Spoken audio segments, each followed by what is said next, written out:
हा सगळे पॉइंट आहे इथे, सगळे दाबल्या गेले की आपोआप जाग होतं म्हणून. बरेच लोक अनुभव सांगतात की घरी 5 मिनिट बसवल्या जात नाही पायाकडून, आणि इथे 2-2, 2.5-2.5, 3-3 तास कसं बसून घेतो कळत नाही. काल तर 3 तासाच्या वर होऊन गेले असतील. हा 5 हा 3 तासाच्या वर होऊन गेले असतील. 3.5 तास.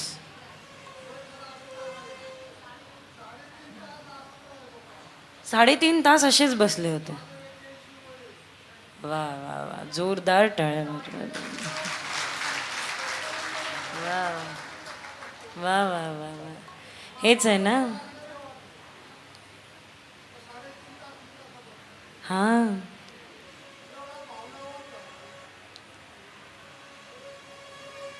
गोपाल कृष्ण भगवान की जय. जय श्री राधे, जय जय श्री राधे, जय जय श्री राधे. आमचे काही सिन्नरचे मंडळी आले आहे. मागच्या कृष्ण जन्माचा त्यांचा अनुभव होता की सगळे उठून उभं राहून नाचले, आनंद घेतला.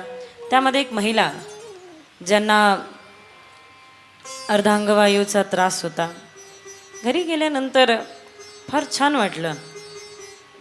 नृत्य वगैरे करून गेल्यानंतर असं वाटलं नाही की कुठला त्रास होतोय.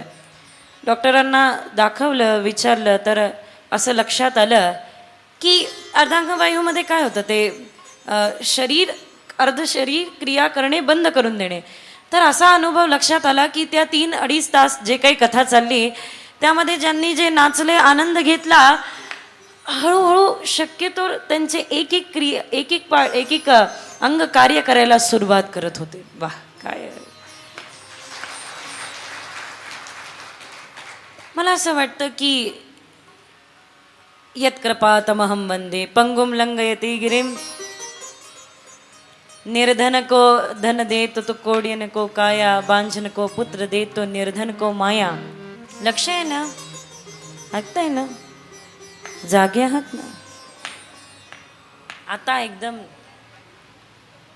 गोपाल कृष्ण भगवान की जय. भगवान आहे त्या स्थितीतून बाहेर काढतात, आणि याकरताच हे मनवत्तर प्रकरण आहे. भागवताचा 8म स्कंद फार फार अत्यंत अद्भुत आहे. गजेंद्र त्रिकुट पर्वतावरती राहणारा एक हत्ती. गज म्हणजे जीव. मग आम्ही वारंवार एक गोष्ट वारंवार सांगत आली आहे की या कथांचा आपल्या जीवनाशी संबंध आहे. या कथा आपल्या जीवनाचे सूत्र आपल्याला प्रदान करतात, आणि त्याला श्रवण करू तर आपलं जीवन सोपं करतात. गजेंद्र म्हणजे जीव, त्रिकुट पर्वतावरती राहणार, आणि आजूबाजूचा सुंदर सरोवर. त्या सरोवरामध्ये आपल्या इष्टमित्र परिवारासह सगळ्यांबरोबर स्नाना करता जाणार. अधिक महिन्यामध्ये गजेंद्र मोक्ष कथा ऐकायला मिळणं हे देखील परम भाग्य लागतं, सौभाग्य लागतं, अहो भाग्य लागतं. गजेंद्र मोक्ष कथा, मोक्षाचा अनुभव तुम्ही आम्ही सगळ्यांनी घेतलाय. गुरुजी सांगतात मोक्ष काय. बघा, आपण प्रत्येकाने मोक्षाचा अनुभव कधी ना कधी घेतलाय. 6-6, 7-7 तासाचा प्रवास करून गेल्यानंतर ज्या वेळेला घरी जाऊन थंडगार पाणी पितो त्यावेळेला असं वाटतं हा. गुरुजी म्हणतात कधी कधी अशी विनोद करण्यासाठी की एखादा 10वीचा विद्यार्थी पेपर देऊन ज्या वेळेला घरी येतो त्यावेळेला त्याची स्थिती बघा, एक पुस्तक इकडे, एक पुस्तक तिकडे. हा तो मोक्षाचा अनुभव आहे. पण जीवन मरणातून एकदा कधीतरी असा आनंद निघणं, हा मी आता तृप्त आहे. सगळं होईल पण तृप्ती भावच होत नाही. काहीतरी पाहिजे, काहीतरी पाहिजे. एका गोष्टीतून दुसऱ्या गोष्टीत धावपळ करत असतो. हे पाहिजे, ते पाहिजे. तृप्ती भावच निर्माण होत नाही की मी या ठिकाणी तृप्त आहे. भगवद्गीता काय सांगते? संतुष्टम सततम योगी यतात्मा दृढ निश्चया. लक्ष आहे ना. एक योग्याचं सगळ्यात पहिलं लक्षण काय आहे? तर तो संतुष्ट आहे त्या स्थितीमध्ये संतुष्ट आहे. मी तर म्हणेल जो संतुष्ट आहे ना त्याला भरभरून मिळत राहतं. गज म्हणजे जीव, हत्ती, आजूबाजूच्या सरोवरामध्ये स्नान करायला जाणार, इतर लोकांना घेऊन जाणार, पत्नी आहे, पोर आहे, बाळ आहे, सगळे स्नान करत आहे. आपल्याही अंगावरती सोंडेनी पाणी उडवणार, इतरांच्याही अंगावर सोंडेनी पाणी उडवणार व्यक्तीचा स्वभाव आहे. एकटा माहीत नाही अडकत, इतरांना घेऊन अडकतो. आणि त्यातल्या त्यात आपले तरुण मुलं आध्यात्मिकतेकडे वळत असेल तर यांना भीती वाटायला लागते, जाऊन संन्यास तर नाही घेणार ना. बरोबर ना. स्वभाव आहे व्यक्तीचा, स्वभाव आहे व्यक्तीचा. एकदा एका ठिकाणी एका घरी 12 वर्ष सतत पंडितजी भागवत वाचायला यायचे आणि परंपरा होती सतत भागवत कथा चालू राहायची. एक दिवस या महाशयांना बाजूच्या गावात जायचं काम पडलं, म्हणून पंडितजींना म्हणताय, महाराज मला जावं लागतंय बाजूच्या गावी. मी गेलो आणि माझ्याऐवजी मुलांनी माझ्या भागवत ऐकलं तर चालेल का? आपली परंपराही बंद पडणार नाही आणि भागवत कथाही श्रवण करण्याचा अवसर मिळेल त्याला. पण जाता जाता मधातूनच वापस आले. मध्ये विचार आला की मी जातोय खरं, मुलाला बसवून जातोय खरं, पण त्याच्या मनात वैराग्य निर्माण झाला आणि तो घरदार सोडून गेला तर. विचारलं पंडितजींना आपली शंका, महाराज हा घरदार सोडून गेला तर काय करू? म्हणे नाही जाणार, काळजी करू नका. म्हणे कसं काय नाही जाणार? सोपं आहे, 12 वर्ष झाले तुमच्या मनात वैराग्य भाव निर्माण नाही झाला तर तुमच्या मुलाच्या मनात. याचा अर्थ असा नाही की श्रीमद भागवत वैराग्य भाव निर्माण करत नाही. याचा अर्थ असा आहे की एक तोरी ओवी अनुभवावी. किती वर्ष कथा ऐकली, कितीदा कथा ऐकली हे जरुरी नाही, पण ज्या ज्या वेळेला कथा श्रवण केले त्याचा आपल्या जीवनाशी संबंध जोडत काय तत् प्रवृत्तीने स्वीकार. गजेंद्र ज्या वेळेला आपल्या अंगावरती आणि अनेकांच्या अंगावरती सोंडीनी पाणी उडवत आहे, व्यक्ती जीवन जगत राहतो पण काळ कसा जातो ते कळत नाही. हळूच आरशामध्ये पाहिल्यानंतर कानावरती असलेला एक केस पांढरा झालेला दिसतो. हा बाजारातून काळी मेहंदी आणून त्याला बंद करून टाकतो. ते घंटी देत राहतात, घंटी देत राहतात की होत चाललंय वय, आता तरी भजन कर, आता तरी भजन कर. पंछी पंख बिना हत्ती दंत बिना, पंछी पंख बिना हत्ती दंत बिना, जैसे सरवरु फल बिनहीना, वैसे पुरुष हरि नाम बिना, सुमिरन करने मेरे मना तेरी, बीती उमर हरि नाम बिना. ज्या हत्तीला दंत नाही त्या हत्तीला बऱ्याच लोक सर्कशीमध्ये आणून उभं करतात. ज्या वृक्षाला फळफूल येत नाही त्या वृक्षाकडे कोणी वळून पाहत नाही. पंछी पंख बिना, ज्या प्रकारे एखाद्या पक्षाला पंख नसावे त्या पंखापासून तो पक्षी पूर्ण नाही ना, त्याला पक्षी म्हणावल्या जाऊ शकतात.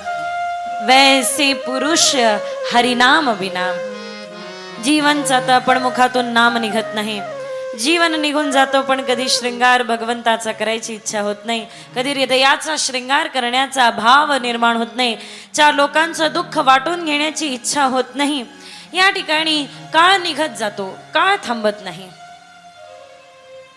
एक सरदारजी दुसऱ्या सरदारजीला म्हणतात, अरे 12 वाजता जग बुडणार आहे, एक काम कर, आपण 12च वाजू द्यायचे नाही. म्हणे कसे वाजू द्यायचे नाही? म्हणे सोपं आहे, 12 वाजू द्यायचे नाही म्हणजे काय तर 12 वाजत असताना जो घड्याळाचा काटा 12 वाजत आला की त्याला पकडून धरायचा, 12 वाजू द्यायची नाही. ठीक आहे म्हणे, काही हरकत नाही, तू माझ्या खांद्यावर उभा राहा, आपण घड्याळाचा काटा पकडून ठेवू. 12 वाजवायला थोडा वेळ बाकी होता, आता घड्याळाचा काटा पकडल्या जाणार, तो जग बुडलं, सगळं जग बुडलं. पहिला विचारतो दुसऱ्याला, करे तू 12 वाजता ठीक काटा पकडला नाही का? म्हणे काय सांगू महाराज, काटा पकडायला तर गेलो पण 12 वाजता दुसरा काटा कुठे गेला तेच दिसलं नाही. काही लोकांना कळलं, ज्यांना कळलं त्यांनी हसा, आणि ज्यांना ज्याही वेळेला कळेल त्यावेळेला हसा मात्र नक्की. गोपाल कृष्ण भगवान की जय. मोठा मजेदार आहे नाही. बऱ्याचदा वक्त्यामध्ये कलाकारांचे 2 शत्रू सापडतात. एक सगळ्यात पहिलं, ज्यांचं लक्ष तर नसतं पण सगळे हसले म्हणून हेही हसून घेतात. मग बाजूच्याला विचारतात काय झालं हसण्यासाठी, मग ते सांगतात असं असं झालं. अच्छा असं झालं का? मग पुन्हा हसतात. म्हणजे पहिल्यांदा नाही कळलं म्हणून आणि दुसऱ्यांदा उशिरा कळलं म्हणून. गोपाल कृष्ण भगवान की जय. काळ निघत जातो, काळ थांबत नाही. शेवटी अंतिम क्षण येतं. सगळ्यात पहिले पाय पकडल्या जातात, पाय कामातून जातात. आता तरी सावध हो. सगळ्यात शेवटी वाणी जाते आणि सगळ्यात पहिले पाय. वाणी जाण्या अगोदर वृद्ध भयो तब आलस उपजी तब नित कंठ रयो, माया जोडी तूने लाख करोडी, व्यर्था जन्म गयो रे तूने अजहू ना कृष्ण कह्यो. शेवटी या काळ ज्या वेळेला गजेंद्र आपल्या अंगावर आणि अनेक लोकांच्या अंगावरती सोंडेनी पाणी उडवत आहे, एका काळरूपी ग्रहाने मगराने पाय पकडला. गजेंद्राचा पाय पकडला आणि काही केला, पाय सोडायला तयार नाही. गजेंद्र भूचर प्राणी आहे आणि मगर जलचर प्राणी आहे. तो ग्राह जलचर प्राणी असल्या कारणाने त्याची शक्ती अधिक वृद्धिंगत होत आहे आणि गजेंद्राची शक्ती अत्यंत खालावत चालली. खूप यत्न केले, खूप प्रार्थना केली, खूप तीव्रतेने प्रयास केला तरी काळाला थांबवणं शक्य झालं नाही. एक एक करत साथ सोडून निघून गेले. सुरुवातीला मित्र निघून गेले. जीवनामध्ये 3 प्रकारचे लोक येतात. 3 प्रकारचे. सगळ्यात पहिले मित्र असतात जे व्यवहाराच्या बदले व्यवहार ठेवतात, त्याला मित्र म्हणतात. दुसरे, बरेच लोक जीवलग असतात. रात्री 12ही वाजता आवाज दिला तुमच्यासाठी ते धावत यायला तयार आहे. तिसरं, ज्याला आपण सखा म्हणू. कधी कोण आपलं काम कसा करून जाईल काही सांगता येत नाही. आपण त्याला म्हणतो बाबा तुझी ओळख नाही पाळख नाही, देवासारखा धावत आला. देवासारखा नाही धावत आला, देवच धावत आला. त्याला म्हणावं सखा. दुःख सांगावे कोणाला प्रभू तुची सखा अमुचा उरला. आपणही कधी कोणाच्या जीवनामध्ये सखा बनलं पाहिजे. ते दैवत्व अनुभवलं पाहिजे. देवाचे दैवत्व आहे ठाई ठाई, आचरणा वाचोनी अनुभव नाही. राष्ट्रसंत तुकडोजी महाराज सांगतात. गोपाल कृष्ण भगवान की जय. काळरूपी ग्रहाने पाय पक्का पकडलाय. काही करता ते सुटायला तयार नाही, सोडायला तयार नाही.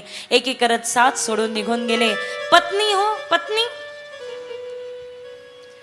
अर्धांगिनी म्हणतात ना तिला. दोघं पती पत्नी फिरायला निघाले. स्कूटरवर, नवीन नवीन लग्न झालं होतं. स्कूटरवर फिरताय, समोरून ट्रक आडवा आला. ॲक्सिडेंट होणार इतक्यात वाचवले. स्कूटर सुरू केली, किक मारून स्कूटर पुढे निघाली. पतीच्या लक्षात आलं मागे पत्नी बसलेली नाहीये. जिथे ॲक्सिडेंट होणार होता तिथे वापस वळून आले. पत्नी एका ठिकाणी, एका जागेवरती, सुरक्षित जागेवरती उभी होती. पती विचारतात इथे का गो उभी आहे? म्हणे किती मोठा ॲक्सिडेंट होणार होता. होणार होता तर होणार होता, झाला असता तर झाला असता. आपण दोघं सोबत गेलो असतो, लोकांनी लक्षात ठेवलं असतं. किती प्रेम होतं पहा एकमेकांवर. म्हणे नाही नाही, हे माझ्या मनात आलं होतं, पण तेवढ्यात लग्नाच्या वेळेला पंडितजींनी मला कानामध्ये जो कानमंत्र दिला तो मला आठवला. म्हणे काय कानमंत्र दिला? म्हणे काही नाही, आपले सप्तपदी सुरू असताच्या क्षणी मला कानामध्ये एक कानमंत्र दिला पंडितजींनी की हे बघ, लक्षात ठेव, आजपासून तू याची अर्धांगिनी आहे. मी विचारलं अर्धांगिनी म्हणजे काय? तर सांगितलं अर्धांगिनी म्हणजे अर्ध अंग आहे. ठीक आहे, अर्धांगिनी म्हणजे अर्धांग अंग आहे. या ॲक्सिडेंटच्या वेळेला मला ते वाक्य आठवले, ते वचन आठवले. मी विचार केला तुम्ही गेले असते तर गेले असते, कमीत कमी माझ्या रूपाने तुमचं अर्धांग तर शिल्लक राहिलं असतं. म्हणून पहिलेच सुरक्षित जागी येऊन उभी झाली. नाही, टाळ्या वाजवल्या काही हरकत नाही, पण कुठे. गोपाल कृष्ण भगवान की जय. जय जय श्री राधे. लक्ष आहे ना? ऐकताय ना? नाही, बरं आहे, जरा मोठ्याने वाजवत जा, म्हणजे 2-4 लोक कमीत कमी झोपलेले जागे होण्याची संभावना असते. तेवढ्या पुरतं ते काम होतं आपलं. ज्या वेळेला गजेंद्र आपला पाय सोडवण्याची इच्छा प्रकट करत आहे, एक एक करत सगळे सोडून निघून चालले. एक एक करत कोणी सोबत उरला नाही, कोणीच नाही. काय करावं ते कळेना. ना पुढे पर्याय दिसत होता, ना कुठली स्थिती पुढे होती. बघा, ज्या वेळेला व्यक्ती एकांतात येतो ना, त्यावेळेला त्याला विचार करायला वेळ मिळतो. आणि त्यावेळेला त्याने विचार करायला पाहिजे, मी कोण, कशास्तव येथ आलो, मी कोण आहे, इथे कशासाठी आलो आहे आणि माझा जन्म कशासाठी आहे. जडभरतांनी रोहगणाचा उद्धार केला. का केला? जडभरतांनी रोहगणाचा उद्धार यासाठी केला की रोहगणाला जडभरतांनी खांद्यावरती घेतलं आणि खांद्यावरती हे घेऊन सांगितलं की अरे एका संताच्या खांद्यावर तू यावं, ज्या प्रकारे एखाद्या वडिलांच्या खांद्यावर एखाद्या बालकाने बसावं तर त्या वडिलांची पूर्ण जबाबदारी आहे त्याच्या रक्षणाची, म्हणून तुझ्या रक्षणाची जबाबदारी माझी आहे. काही दिवसांपूर्वी पेपरमध्ये एक लेख आला होता, मला फार तो आवडला, फार फार सुंदर होता, फार सुंदर होता. मी मगापासून बोलत आहे ना, भगवान आपल्या स्थितीतून आपल्याला बाहेर काढतात, आपापल्या स्थितीमधून बाहेर काढतात. इतका लेख तो सुंदर होता ना की तो अजूनही माझ्या मनामध्ये नेहमी तेवत आहे. नेहमी एका मेल्यामध्ये आई वडील एका आपल्या छोट्याशा बालकाला, 6 वर्षाच्या बालकाला घेऊन मेळ्यामध्ये गेले. आता गंमत काय होत होती, या बालकाला किती वेळ कडेवर घेऊन फिरणार, म्हणून त्या बालकाला थोडं खाली सोडलं, पायी चालायला लावलं. तर पायी चालताना ते बालक रडायचं आणि कडेवरती घेतलं की ते बालक हसायचं. आईला आश्चर्य वाटलं की खाली सोडल्यानंतर ते बालक रडत आहे, खांद्यावरती घेतल्यानंतर ते बालक हसत आहे, याचा अर्थ याला पायी चालायचं जीवावर आलंय का? असं नाहीये. आईने विचार केला, मला त्याच्या उंचीचं होऊन बघावं लागेल तो का रडतोय. म्हणून आई त्याच्या उंचीचं होऊन त्या मेळ्यामध्ये ज्यावेळेला गुडघ्यावरती बसून पाहते त्यावेळेला लक्षात येतं की त्या उंचीला ज्यावेळेला पायाने त्या बालाला चालायला भाग पाडतोय त्यावेळेला त्याला शरीर कोणाचं दिसत नाही, फक्त पाय पाय पाय पाय, सगळीकडे पाय पाय पाय पाय दिसत आहे. कळतंय ना मी काय सांगते? भगवान इतके अद्भुत हृदयाचे आहे की भगवान आपल्या स्थितीत येतात, आपल्या स्थितीत येतात. याचा अर्थ काय? आपल्या उंचीपर्यंत येतात आणि आहे त्या ठिकाणाहून आपल्याला कडेवरती घेतात, आपलं उत्थान करतात त्या स्थितीतून. लक्ष आहे ना? ऐकताय ना? जागे आहात ना? तर या प्रकारे ज्या प्रकारे आपण श्रवण करतोय, या ठिकाणी गजेंद्राचा उद्धार करणे आहे तो. त्याच्या गजेंद्रजींच्या मनामध्ये एकच विचार, एकच स्थिती निर्माण झाली की मी मागच्या जन्मी कोण होतो, त्याची जाणीव झाली. मागच्या जन्मी इंद्रद्युम्न नावाचा असलेला हा राजा शापग्रस्त झाले. अगस्त्य महामुनींच्या शापामुळे हत्तीसारखे बसले होते, असं जडत्व भरलं होतं, म्हणून शाप दिला की तुझा असा जन्म होईल, तुझा उद्धार करण्यासाठी भगवान येतील. आणि त्यावेळेला प्रार्थना केली. मी एक गोष्ट सांगू इच्छिते. तुम्ही अंथरुणावरती पडलेले असा अथवा आपली शेवटची स्थिती असो, प्रार्थना करायला पाहिजे. बस प्रार्थनेशिवाय तरुणोपाय नाही. प्रार्थना केली आणि बाकी काही नव्हतं. मलमूत्रांनी भरलेला सर्व परिसर आहे, पलंगावरती पडले, आजूबाजूला काहीही स्वच्छता नाही. जरी स्वच्छता नसेल तरी भगवंताला देण्यासाठी एकच गोष्ट आहे आणि ती आहे सुमन, पुष्प. आपल्या सोनेमध्ये पुष्प धारण करून भगवंताची वाट पाहत आहे. हे गोविंद, हे गोविंद, आता तुम्ही या. सगळे सकाम देवी देवता उभे होते. एक एक जण म्हणत आहे आम्हाला बोलवलं तर जाऊ, चंद्र म्हणत आहे आम्हाला बोलवलं तर जाऊ, सूर्य म्हणत आहे आम्हाला बोलवलं तर जाऊ. हे आमंत्रणाची वाट पाहत आहे. पण आपुला तो देव एक करून घ्यावा. मी केवळ गोविंदाला हाक मारत, नाकापर्यंत पाणी येऊन पोहोचलं पण गोविंदाचं नाम सोडलं नाही.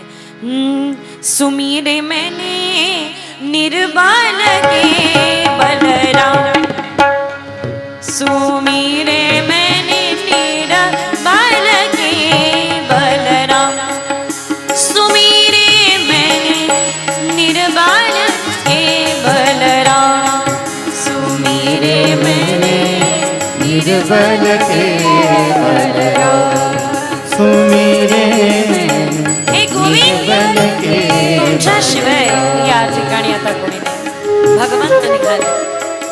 गरुडाची ही वाट न पाहता देव निघाले. का? गरुडांना अहंकार झाला, माझ्याशिवाय देव कुठे जात नाही.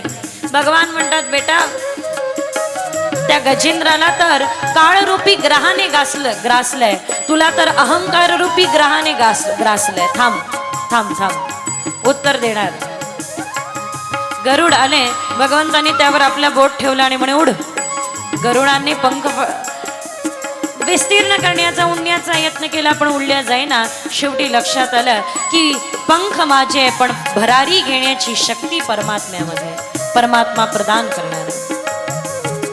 साधना ही हीन मलिन छीन छीन है, साधन मलिन हीन छीन छीन है। आज तक इस साधन को, इस शरीर को सबने मलिन कहा है, छीन छीन कहा है, पर गोविंद यही एक साधन है, यही नेत्र है आपके दर्शन करने हेतु जो ललायित है, यही मुख है जो आपका भजन करते करते हुए, आपका स्मरण करते करते हुए, आपके स्मरण हेतु इस चित्त के शुद्ध के लिए प्रोत्साहित करता है। यही वह हाथ है जब कीर्तन में उठते हैं, जो काम तलवार से नहीं हो सकता वो काम ताली से हो सकता है। ताली बजा के कीर्तन करते हैं तो गोविंद आपकी झांकी का दर्शन पाते हैं। साधन हीन मलिन छीन छिन है, शकरीले हो अब हाथ, शकरीले हो अब हाथ, सुमीरे मैंने ये माम स्तुवन्त्यने वाग, प्रतिबुद्ध निशात्ये तेषां प्राणात्यये चाहं ददामि विमलां गतिम्। हे गोविंद,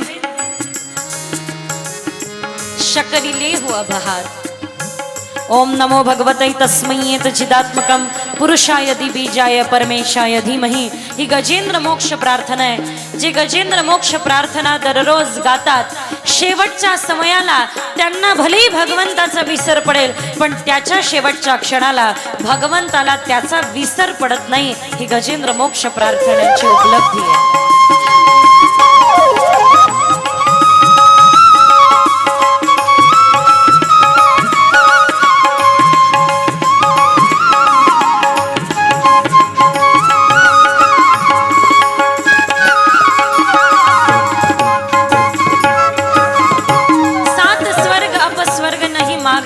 करहु मोहि सनाथ, न स्वर्ग मांगता हो प्रभु और ना ही इन स्वर्ग की आसक्तियों को, बस देना है तो इस अनाथ को सनाथ कीजिए, बस सनाथ करा। गोविंद धावत आले, सुमन समर्पित केलं, सुमन म्हणजे आपलं सुंदर मन समर्पित केलं, गोविंद कृपा झाले आणि गजेंद्र तरले। त्यावेळेला सुदर्शन चक्राद्वारे त्या ग्रहावरती प्रहार केला, त्या ग्रहाला मारलं, ग्रहाचा उद्धार केला, त्या मगराचा उद्धार केला। त्यावेळेला गजेंद्र म्हणतात, देवा ते सुदर्शन चक्र त्यावर नाही माझ्यावर उचलायला पाहिजे होतं, असं का केलं गोविंद? त्यावेळेला भगवान उत्तर देतात, मी माझ्या भक्ताचा उद्धार निश्चित करेल, पण माझ्या भक्ताच्याही अगोदर मी त्याचा उद्धार करेल जो माझ्या भक्ताचे चरण धरेल। अहिरावण आणि महिरावण यांनी राम, सीता आणि लक्ष्मणांना बंदीगृहामध्ये ठेवलं। सोडवायला हनुमंत गेले, बंदीगृहामध्ये का ठेवलं तर दुसऱ्या दिवशी आपल्या कुलस्वामिनी कुलदेवते पुढे, कालिका माता दैत्यांच्या देवींपुढे यांना बली चढवण्यात होते। राम, लक्ष्मण, जानकी मैयांना बली चढवण्यात होते। अहिरावण महिरावण उभं केलं। इकडे मात्र पहिलेच त्या कुलदेवतेला बाजूला सारून पवनपुत्र हनुमान आपल्या अंगावरती शेंदूर धारण करून उभे झाले आणि कुलदेवी बनून उभे झाले। प्रभू रामांना समोर उभं पाहिलं आणि म्हणताय, हे तुम्ही उभे असलेल्या तीनही माझ्या पुढे असलेल्या बलींनो, मी तुम्हाला एक संधी देऊ इच्छितोय। कोण म्हणत आहे? हनुमान, कालिके त्या कुलदेवीच्या दैत्यांच्या रूपामध्ये। मी आपल्याला, हे मध्ये उभे असलेले सुंदर युग पुरुष, मी आपल्याला एक संधी देऊ इच्छिते की सांगा, या समयाला ज्या वेळेला तुम्ही संकटात आहेत, ज्या वेळेला तुम्ही या स्थितीमध्ये आहेत, त्यावेळेला तुम्ही कोणाची आठवण कराल? भक्त स्वतःच्या संकटात देवाची आठवण करतात, देव त्याच्या संकटात कोणाची आठवण करतो हे जाणून घेणं गरजेचं आहे। भक्त संकटामध्ये देवाचं स्मरण करतो, देव संकटात कोणाची आठवण करतात। म्हणून प्रश्न केला हनुमंतरायांनी त्या कुलदेवीच्या स्वरूपात, तुम्ही कोणाची आठवण कराल हे मध्ये उभे असलेले सुंदर युग पुरुष? त्यांनी उत्तर दिला, इथे माझा हनुमंत असता तर। हनुमंतांच्या नेत्रातून अश्रूच्या धारा व्हायला लागल्या। प्रभो, आपल्या संकटामध्ये तुम्हाला माझं स्मरण व्हावं, ही तर आपली माझ्यावर असलेली असीम कृपा आहे प्रभो, अजून काय पाहिजे? की प्रभू रामांनी आपल्या संकटात हनुमंतरायाचं स्मरण करावं. तुम्हरो भजन राम को पावे, जन्म जन्म के दुख बिसरावे. जे संतांना शरण जातात त्यांचा तरुणोपाय तर त्यांचा उद्धार तर परमात्मा तसेच निर्धारित करतात. याचा अर्थ काय? संतांना शरण जायला पाहिजे. गोपाल कृष्ण भगवान की जय. यानंतर पुढची कथा श्रवण करण्यासाठी आपण समुद्र मंथन कथा प्रारंभ करतो आहे. एकदाच्या समयाला ज्या वेळेला गळ्यामध्ये पुष्पमाला टाकली, इंद्राच्या दुर्वासा महामुनींनी अपमान केला. दुर्वासा महामुनींच्या या गौरवाचा गळ्यातले काढलेली पुष्पमाला फेकून दिले. ऐरावताच्या पायाखाली ती तुडवल्या गेली. शाप दिला महामुनी दुर्वासांनी, जा तू निर्धन होशील. लक्ष्मीचा अपमान केला. पुष्पामध्ये लक्ष्मी आहे, पुष्पाचा अपमान करू नये. पुष्पामध्ये लक्ष्मी आहे. ज्या वेळेला अशा प्रकारे पुष्प असो किंवा आपल्या एक स्थितीचा गर्व होतो ना, अभिमान होतो, अहंकार होतो. देवता समस्त गण ब्रह्माजींना शरण गेले. दुर्वासा महामुनींच्या शापामुळे आम्ही निर्धन झालो, करावं तर काय? म्हणे बघा, एकच पर्याय, समुद्र मंथन करा. कारण दैत्यांकडे दैत्यगुरु शुक्राचार्यांची संजीवनी विद्या आहे. तुमच्याकडे काय आहे? तुम्हाला देवतांना सुरक्षित व्हायचं असेल तर समुद्र मंथन करावं लागेल. आणि समुद्र मंथन करायचं असेल तर दैत्यांची मैत्री करावी लागेल. असं का म्हटलं? बघा, ज्यावेळेला मनोमंथन होतं त्यावेळेला मनातून विष पण बाहेर पडतं आणि अमृत पण. मनोमंथन होतं त्यावेळेला दैत्य प्रवृत्ती म्हणजे दैत्य विचारांच्या गोष्टींची मैत्री करायला पाहिजे, त्याची कृती नाही करायला पाहिजे. कलियुगामध्ये तेच खूप मोठं वरदान आहे भगवंताचं की वाईट विचारांना पाप लागत नाही, वाईट कृतीला पाप लागतं. पण वाईट कृतीची सुरुवात वाईट विचारांद्वारेच होते. एखादी गोष्ट विचारामध्ये येते, बुद्धीमध्ये, चित्तामध्ये आणि मग कृतीमध्ये. म्हणून सुरुवात विचार, बीज विचार आहे. त्याच्याशी मैत्री. मैत्री म्हणजे काय? बस त्याचा विरोध करू नका, साक्षी भावाने बघा आणि दूर चला. कारण जोपर्यंत दैत्यरूपी प्रवृत्तीशी मैत्री करणार नाही, जेही विचार मनात येत आहे त्याला जसं पाण्याला फिल्टर करतो ना, खराब पाणी, दूषित पाणी निघून जातं, स्वच्छ पाणी राहतं, दूषित विचार निघून जातात. ज्या वेळेला आपण भजन करतो, स्मरण करतो, स्वच्छ विचार त्यामध्ये सदैव तेवत राहतात. लक्ष आहे ना? ऐकताय ना? जागे आहात ना? किती लोक जागे आहेत? हात वर करा. हा, जमलं.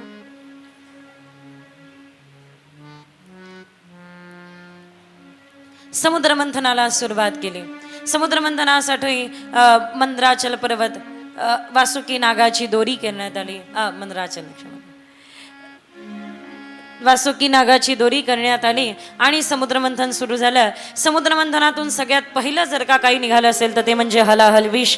हे हलाहल विष कोणाला पाजायचं? हलाहल विष पचवणारे कोण आहे? या जगतामध्ये विष पचवणारे केवळ एक आहे, शिव. शिव याचा काय? तन्मे मनः शिव संकल्पमस्तु. जिथे शुभत्व आहे तिथे विषतत्व येत नाही. आणि शिवशंकर विष पचवतात. याचा अर्थ काय? शिवाची भक्ती करायला पाहिजे. समाजाकडून विष निघत असतं. कामरूपी, क्रोधरूपी, लोभ मोह मद मत्सरांरूपी समाजामध्ये विष निघतं. त्या विषाला पचवण्यासाठी ओम नमः शिवाय निघाले सगळे. स्मशानेश्वा क्रीडा स्मरहर पिशाचा सहचरा चिताभस्मालीपस्रगपिंद्रकरोटी परिकरा अमंगल्यम शीलम तव भवतु नामैवमखिलम. प्रार्थना केली, शिव बाबा कृपया करून हे विष प्राशन करा. वा वा. ज्या वेळेला समुद्र मंथन झालं, मला बोलवलं नाही, विष निघालं तर लगे माझ्याकडे धावत आले. थांबा, मला पार्वतीला विचारू द्या विष प्यायचं की नाही. शिव बाबा विष पितांना पहिले पार्वतीला विचारून घेतात.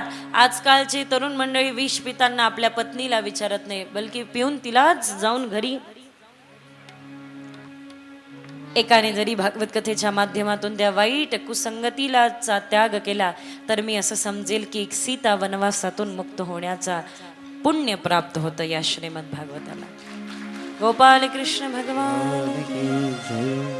माता पार्वतीला विचारताय काय विषपान आहे, करायचं की नाही? माता पार्वतीला हाक मारणं तेवढ्या देवतांनी घेतलं आणि शिवशंकरांच्या मुखामध्ये तो शंख लावला. विष आलं कंठामध्ये साठलं, भगवंतानी सांगितलं की आपल्या नाभीपर्यंत ते विष पोहोचू नये ना आपल्या हृदयापर्यंत, ते विष कंठापर्यंतच राहिलेलं बरं आहे. मी आज आत्ता इथे येण्यापूर्वी एक फार सुंदर गोष्ट वाचली, मला फार आवडली. ती वाक्य होतं एक फार सुंदर. शिवजी ये तो बस खाली कहते हैं, हमारा तो कंठ नीला नहीं, हमें कोई नीलकंठ नहीं कहते, लेकिन इस समाज का विष तो हमने भी बहुत पिया है, याद रखना. लक्ष आहे ना. समाजाचं विष पचवण्याची जे ताकद ठेवतात ते भगवान शिवशंकर आहे. कंठ निळा झाला म्हणून एक नाव नीलकंठ पडलं. परमेश्वराय शशिशेखराय गंगाधराय नमो, गुणसांभवाय शिवतांडवाय शिवशंकराय नमो.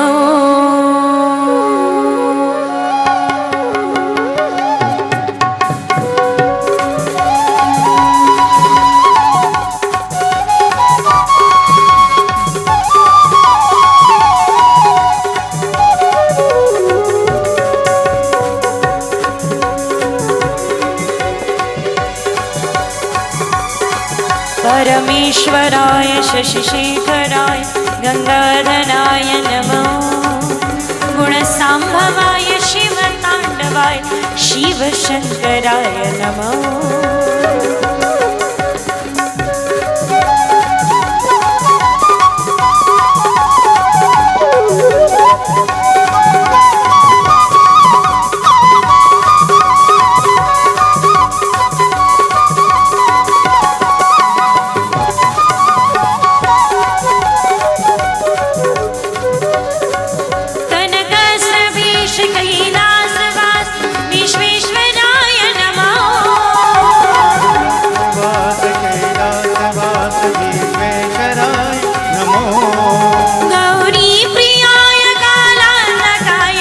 ज्योतिर्मयाय नमः, ज्योतिर्मयाय कालासहाय ज्योतिर्मयाय नमो.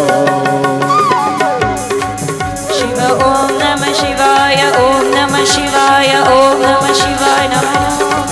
शिव ओम नमः शिवाय, ओम नमः शिवाय, ओम नमः शिवाय नमः. शिवाय ओम नमः शिवाय, ओम नमः शिवाय, ओम नमः शिवाय, ओम नमः शिवाय, ओम नमः शिवाय नमो. गीत प्रियाय नाद प्रियाय राम प्रियाय नमः.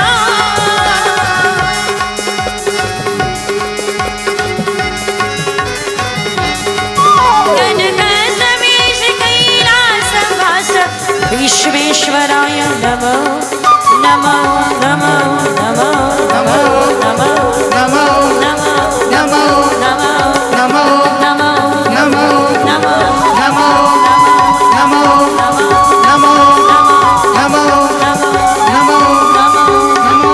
ओम नमः शिवाय, ओम नमः शिवाय, ओम नमः शिवाय नमो. हरये हरये हरये नमः.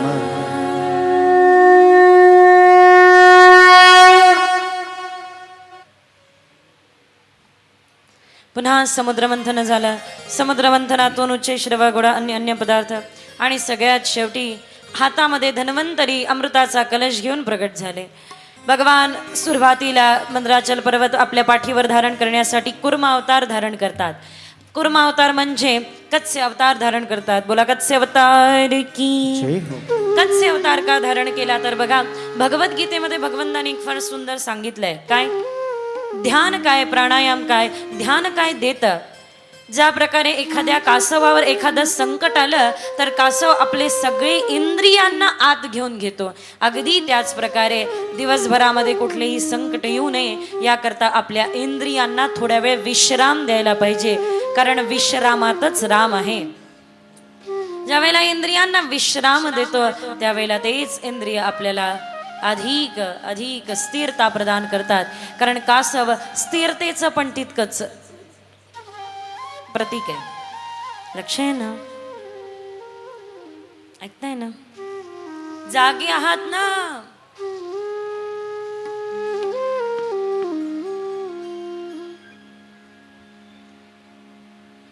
मोहिनी रूप धारण केलं भगवंतानी, कारण अमृताचा कलश दैत्यांच्या हाती गेला. मोहिनी परमात्म्याला सुंदर स्वरूप बघून, काय ते अद्भुत स्वरूप आहे. आधीच भगवान इतका सुंदर, विचार करा ही सृष्टी इतकी सुंदर आहे तर त्याच्या रचयिता किती सुंदर असला पाहिजे. आणि त्या परमात्म्याने त्यात मोहिनी रूप धारण केलं, एक स्त्री रूप धारण केलं. सुंदर शुभ्र वस्त्र आहे, लाल किनार आहे, लांब बिखुरलेले केश, त्यामध्ये सुंदर धारण केलेली माला, नाकामध्ये ना चेहऱ्यावरती अत्यंत सुंदर छटा, हातामधला अमृत कलश दैत्यांनी दिला. कारण बघा सुंदरतेला देवता समर्पित गेले आणि दैत्यांनी सुंदरतेवर अधिकार प्राप्त करण्याची इच्छा ठेवली. सुंदरतेवर अधिकार प्राप्त करण्याची इच्छा ठेवू तर सुंदरता नष्ट होईल. सुंदरतेला समर्पित जाऊ तर सुंदरता अधिक वाढेल. माझं सांगण्याचं तात्पर्य कळतंय ना? बऱ्याचदा सुंदर व्यक्ती, सुंदर परिस्थिती दिसली की आपण प्रभावित होतो. समर्पित गेलो तर त्याविषयीची श्रद्धा आणि आदर वाढेल. गोपाल कृष्ण भगवान की. सुंदर मोहिनी रूप धारण केलेलं असताना भगवंत त्या अमृत कलशाचा स्वीकार करतात. एकीकडे देवतांना बसवतात, एकीकडे दैत्यांना. देवतांना अमृतपान करतात, दैत्य तसेच राहतात. क्रोधित होऊन देवासुर संग्राम होतो. पण मात्र या ठिकाणी राहू आणि केतूचा उद्धार करतात. देवासुर संग्रामामध्ये मात्र या ठिकाणी आता ही स्थिती होऊन जाते की दैत्यगुरु शुक्राचार्यांच्या संजीवनी विद्याद्वारे मारल्या गेलेला बलीला पुन्हा एकदा जीवित केल्या जातं. बलीद्वारे नर्मदेच्या तटेवरती एका सुंदर यज्ञाला सुरुवात होते की हा यज्ञ सुंदर पूर्ण झाला तर आपल्याला एक असा रथ प्राप्त होईल ज्या रथावर बसून गेल्यानंतर आपल्याला कोणीही हरवणे, कोणीही मात करणे संभव नाही. आणि म्हणून सुंदर अशा प्रकारच्या यज्ञाला प्रारंभ झाला. नर्मदेच्या तटेवरती सुरू असलेला नर्मतम नर्मदायास्तट उत्तरे बलेरिया ऋतुजते भृगुत्कच्छ संगे के प्रवंतयंतो भृगुकः क्रंतुमंतव्य रतीयथाम. ज्या प्रकारे अद्भुत वर्णन केलेलं आहे राजा बलीद्वारे नर्मदेच्या तटेवरती हा यज्ञ सुरू झाला. इकडे मात्र समस्त देवता माता अदितीला शरण गेले की माई हा जर का यज्ञ पूर्ण झाला तर देवतांना कुठल्याही प्रकारचा आधार राहणार नाही, कुठल्याही प्रकारचं स्थान राहणार नाही. माता अदितीने महामुनी कश्यपांच्या द्वारे पयोव्रत पूर्ण केलं. महामुनी कश्यपांना प्रार्थना करून पयोव्रत पूर्ण केलं आणि त्या पयोव्रताचं फलस्वरूप हे आहे की माता अदितीने एक अत्यंत सुंदर बालकाला जन्म दिला. साक्षात हरिस्वरूप, साक्षात नारायण रूप भगवान बटू वामन रूप धारण करतात. बोला वामन अवतार की, वामन अवतार की, वामन अवतार की. बटू स्वरूप धारण केलं आणि माता अदितीला सांगताय की माई क्षमा करा, मी छोटं स्वरूप धारण करू शकत नाही, त्यामध्ये माझी थोडीशी वेळेची कमतरता असल्या कारणाने मला याच स्वरूपात स्वीकार करा. इतकं सुंदर स्वरूप आहे की बटू वामनांना भिन्न भिन्न गोष्टींद्वारे भिन्न भिन्न देवतांनी त्यांचा स्वागत केलं. ज्या प्रकारे या ठिकाणी माता अदितीने भिक्षा पात्र दिलं, माता उमाने भिक्षा दिली, सप्तऋषींनी कुशकमंडल ब्रह्माजींनी सरस्वती मातेने रुद्राक्षाची माळा दिली, तर माता गायत्रीने मंत्र प्रदान केला कश्यपांच्या द्वारे, मेखला दिला, मृगचर्म दिला. अशा प्रकारे बटुवामनांचं रूप जनेऊ धारण करून दिला. त्या जनेऊला जानवं असतं ना, जानवं, त्या जानव्याला 3 गाठी आहे. सगळ्यात पहिलं गाठ ती म्हणजे मातृपितृ ऋण, की जोपर्यंत आपण जिवंत आहोत मात्या पित्याच्या ऋणामध्ये राहावं. उपनयन केल्या जातं. उपनयन म्हणजे काय? उपनयन द्वितीय चक्षु ज्ञानाचा. पहिली गाठ आहे मातृपितृ ऋणाची. दुसरी गाठ आहे ती म्हणजे आपल्या समाजाप्रतीच ऋणाचे, ज्या समाजामध्ये आपला जन्म झाला. कारण आपण ज्या समाजात आहोत त्या समाजाचा, जोही समाज असेल इर्दगिर्द, त्या समाजाचा आपल्यावर खूप उपकार आहे आणि आपल्याला त्याप्रती त्याच्या उद्धाराचं कार्य करायचं आहे. तिसरी गाठ आहे गुरुप्रतीच्या ज्ञानाचं, की या ज्ञानाचा प्रचार प्रसार आम्ही नक्की करू. सुंदर अशा प्रकारे शिक्षार्जनासाठी गेले, कारण जोपर्यंत भिक्षा मागत नाही तोपर्यंत शिक्षा नाही. आजही बऱ्याच ठिकाणी परंपरा आहे, पहिले भिक्षा मागा मग शिक्षा मिळेल. आम्ही पण ज्या वेळेला फिरायचो आश्चर्य वाटायचं की भिक्षा का मागायची आहे. मग लक्षात यायचं की ज्या वेळेला हात पुढे करतो त्यावेळेला अहंकार गळून पडतो. भिक्षाशिवाय शिक्षा नाही, हे सत्य आहे. निघाले भिक्षार्जनासाठी. वेदांत वाक्येषु सदा रमन्तो भिक्षान मात्रेण चतुष्टिवंत अशोकवंत करुणैकवंत कौपीनवंत खलु भाग्यवंत.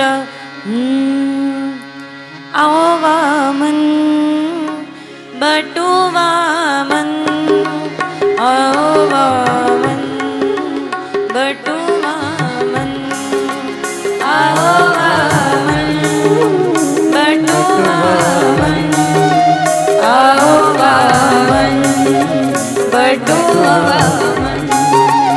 आओ वामन, आओ जी, आओ वामन बटू वामन, बटू वामन, आओ वामन, आओ वामन बटू वामन, बटू वामन.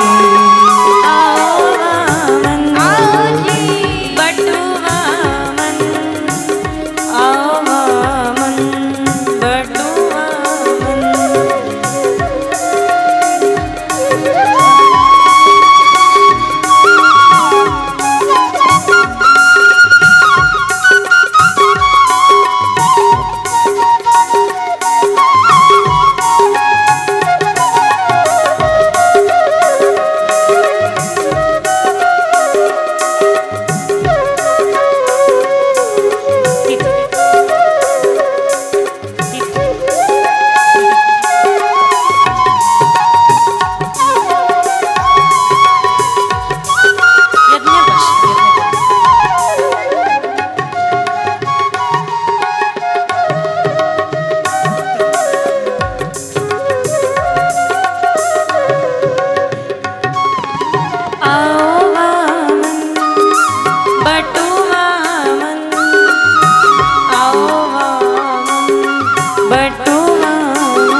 बटू वामन, आओ वामन बटू वामन. हरि ओम गणानां त्वा गणपतिं हवामहे कपिं कपीनामकवशवस्तमं ज्येष्ठराजं ब्रह्मणा ब्रह्मणस्पदान शृण्वन्नोतिविषेदसादनं.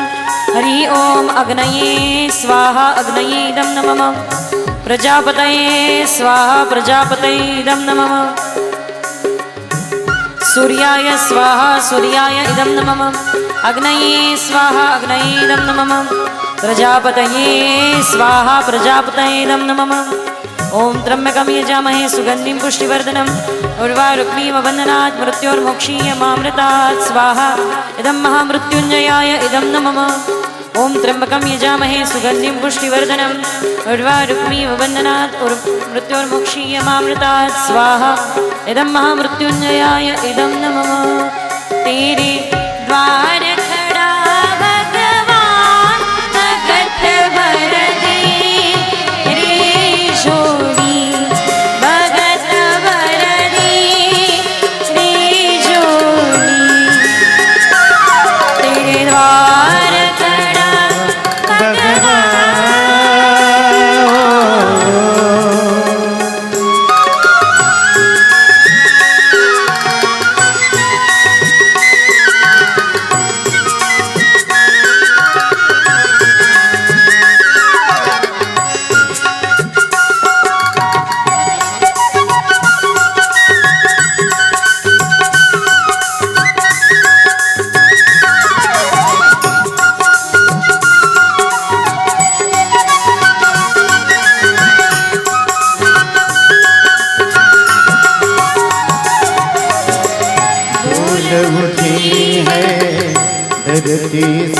बटू वामन परमात्मा राजा बलीच्या द्वारापर्यंत येऊन पोहोचले.